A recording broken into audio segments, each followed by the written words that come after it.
It starts with reality. With Watch Dogs, it always starts with reality. It doesn't mean we cannot be imaginative or all of that, but in reality, hacking and people who break systems are pretty creative naturally. So we want to inspire ourselves from them.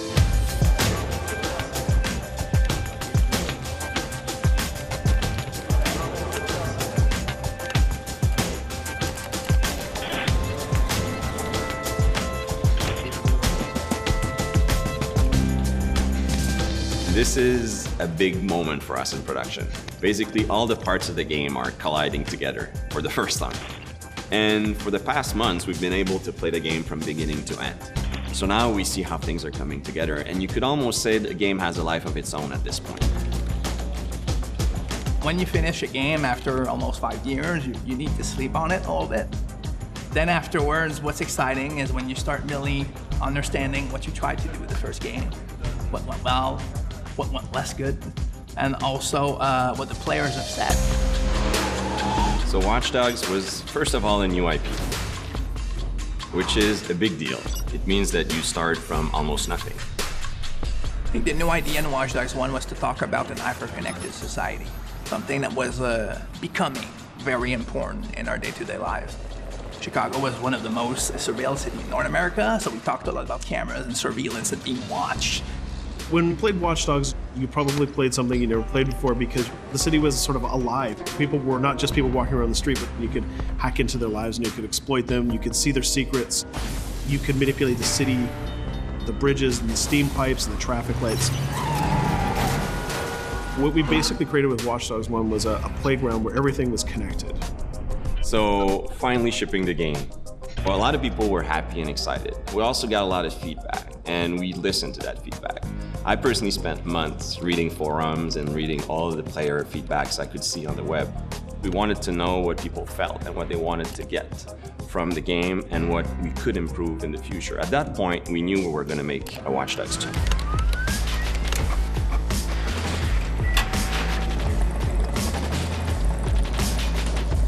We felt like we really did a big milestone with the original Watch Dogs. But with Watch Dogs 2, we could really deliver on the fantasy of being a hacker. This time around, we're in San Francisco. For us, San Francisco struck the chord because it meant the very birth of the attitude of a hacker.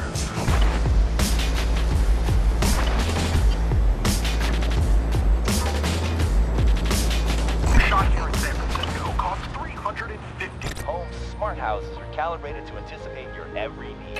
You're listening to Rock the Grid.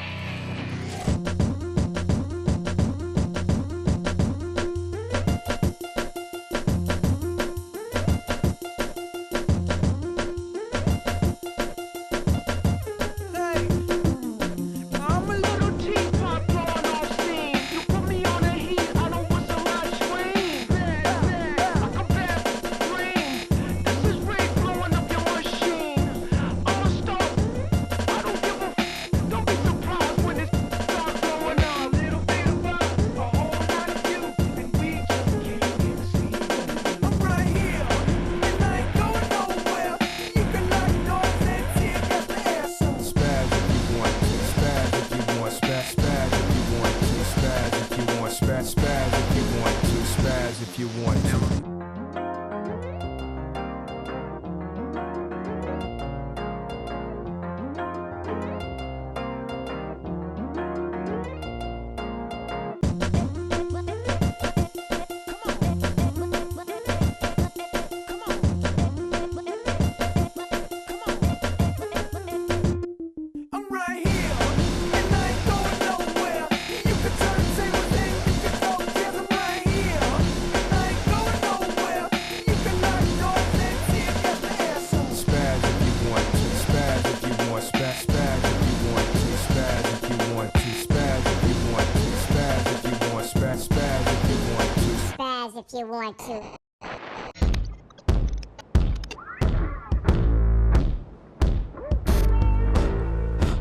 For the setting of Watch Dogs 2, we wanted to have a different vibe.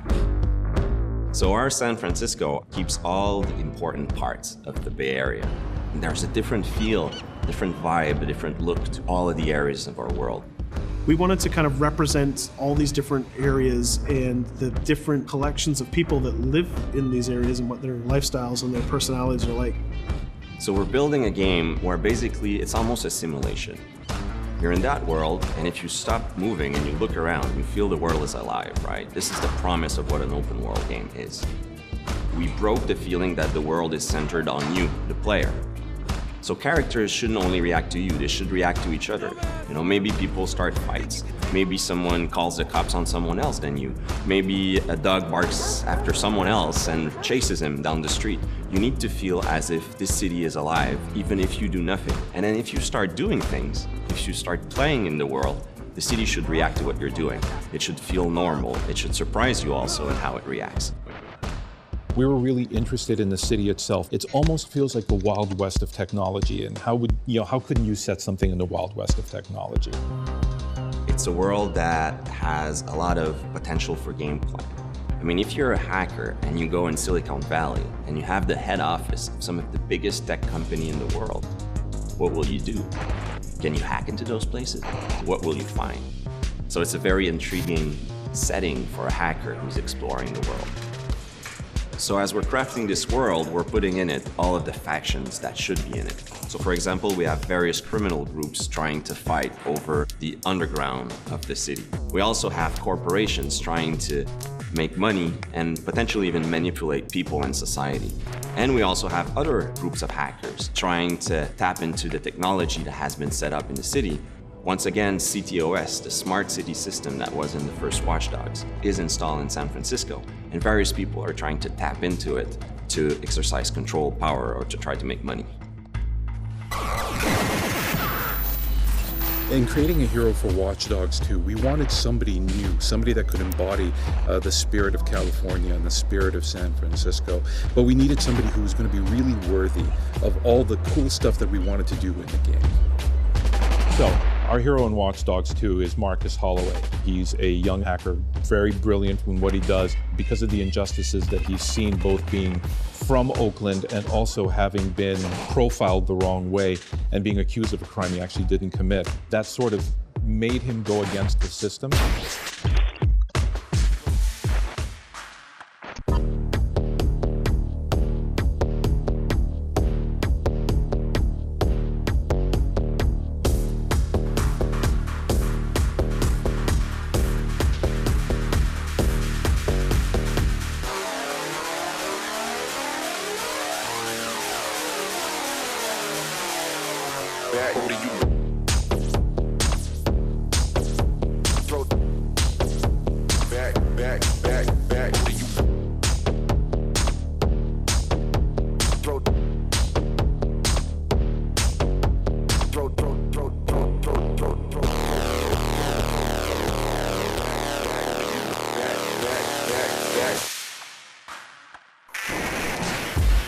In terms of visual, we always try to create iconic attributes to the character so that he can be memorable and people want to play him, but still feels credible inside our world.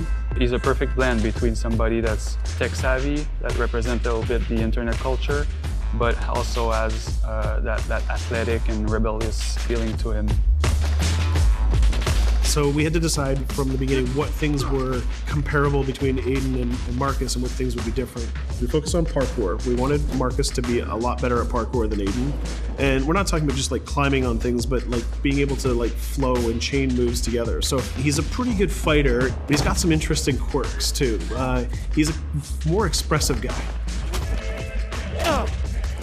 We've really tried hard to figure out what kind of melee weapon Marcus would have. We tried a whole bunch of things, and some things were pretty cool, and some things just didn't work at all. We did a lot of research, and we basically did what Marcus would have done. We went onto the internet, and we started watching videos and started reading websites and trying to figure out what kind of stuff we could make. Pretty much all the stuff that you probably shouldn't search at work. In the end, what we stumbled across was this idea of taking a billiard ball and attaching it to a paracord lanyard. And we took this and we handed this to the stunt team, and the first thing that we saw was it was fast. It was so fast, like we couldn't believe how fast they were swinging this around their body. And as soon as I saw this video, I'm like, this is crazy. We got it.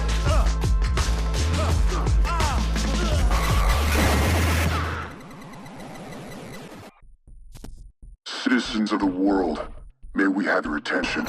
When we say we want to make a game about hacking, really a hacker, it's a culture, but you can have various motivations. The motivation we're excited about was what we call hacktivism, people who want to impact society and have ideals to defend.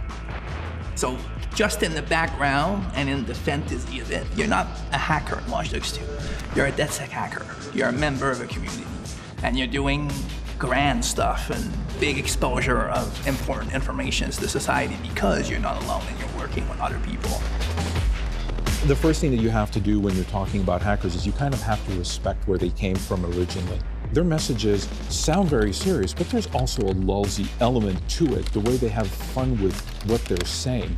We took that and we said, okay, so what if this is the sort of the spirit of DedSec and of our heroes? What if their spirit is still rooted in the trolling, it's a joke, we're gonna have fun with it, but they still have something important to say. The DedSec visual was really important for me because it represents everything that's cool about Watch Dogs. It's stylized, it's edgy, and it's raw, and it's underground, tapping into the horror genre, tapping into the internet culture with all the memes, and also all the visual language of the internet. So there are various characters, various people inside of DedSec. Some are a bit more violent, some have more ideals, some are maybe more intellectual. But they all have in common that they want to fight to preserve a sense of freedom. They don't want people to abuse tech to take control over people.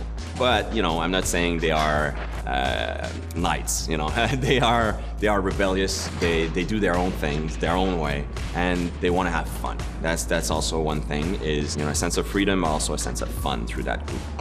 We are DedSec. Join us.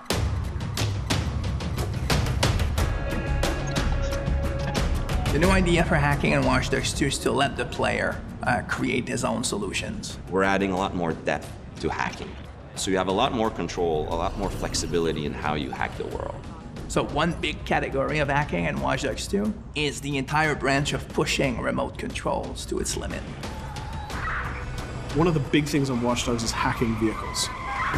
I think this is a real game changer because vehicles are everywhere in the world, and if you can hack into the drive system of a car, you can pretty much drive it wherever you want.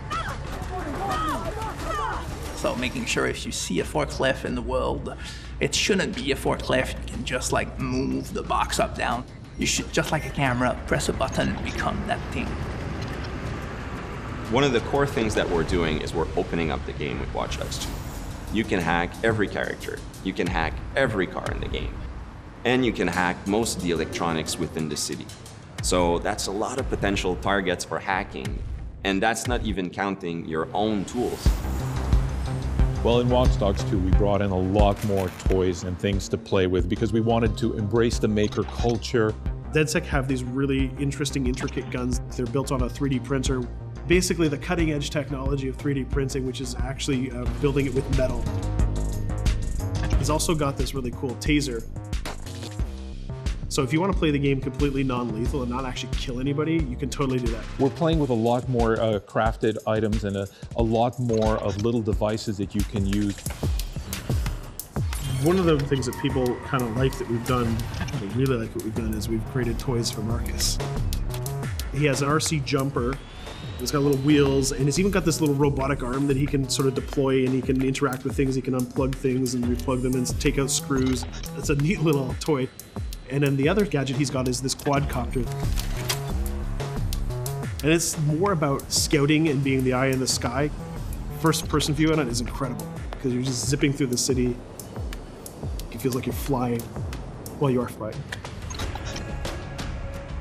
Another branch, which is kind of connected to it, is the concept of manipulating people. In Watch Dogs 1, you could only hack the people that were marked as potential target. Now, you can target the person you want, and you can hack them in multiple ways. For example, I could hack one person and distract them, have their phone ringing so they look at their phone to create a distraction. Later on in the game, you'll also be able to do things we call mass hacking, which is, well, why only hack one if you can hack them all? There's one thing that I really believe about Watch Dogs players is that there is no Watch Dogs player. There are many types of Watch Dogs players. You should be deciding how you want to play the game. So that means you can play a mission full gun blazing, that's the way you like to play, full stealth, or through hacking only, project yourself in computers, take control of electronics, influence people, and try to get to your goal that way. We try to really support all players' types across all different styles of play, and also allow players to combine and mash these styles and play together too. If you've been playing a certain way for a while, we want the game to kind of challenge you to try different things, but also not force you into playing the game a certain way. We work to improve the driving, make it more accessible while keeping all the different styles of vehicles and adding a lot of physics and feel to all the vehicles. So we keep the depth but have more accessibility. The team was super happy with the result we've had, and I hope gamers will be just as excited.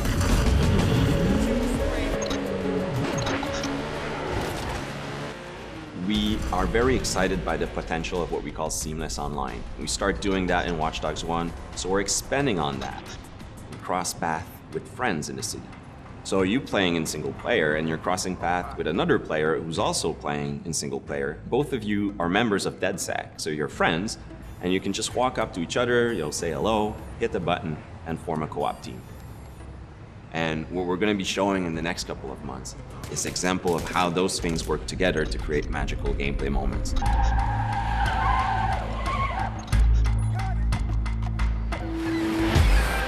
The city of San Francisco and the whole Bay Area is exciting. It's vast. You're going to find a ton of things to do that are unique to you.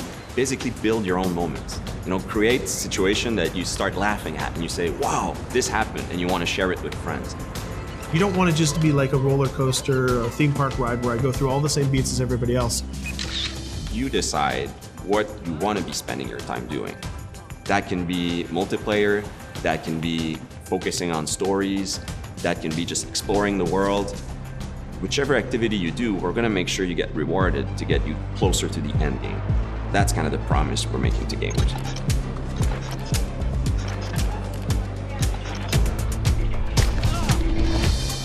You always know it when something starts to click, it starts to work. Everything changes. You stop seeing individual components, animations, or texture maps, or vehicles. You just start to see the experience as a whole. It changes on the floor.